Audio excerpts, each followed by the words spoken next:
In a very interesting feature for the Life section, Zosia Bielski asks, since when do we expect wedding guests to cover the costs of a lavish wedding? And we've gotten a lot of online feedback on the topic, but first I want to ask you, how did we arrive here at the wedding as a transaction?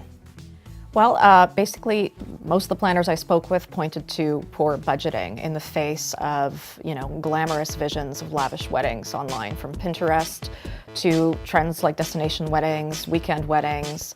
So the costs are mounting. You've got brides with poor budgeting, all these ratcheted social expectations. And that feeds into a sort of desperation last minute and a feeling of entitlement that your guests should maybe help and foot the bill and then get you a return on that investment. It's that sense of entitlement that people online, the commenters, are really responding to, I think. And I'm just curious, when you're talking about this trend, so to speak, this isn't the new norm, is it? It certainly isn't the new norm. We're speaking about sort of 3 cases gone viral in which brides basically shake down their guests for cash, usually via text message or Facebook, never face-to-face. So we're talking about extreme cases, but the planners I spoke with, are definitely seeing that sense of entitlement as costs mount and sort of brides and grooms judging their guests and increasingly expecting cash.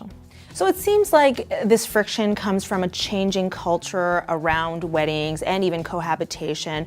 Is it just a matter of etiquette not catching up?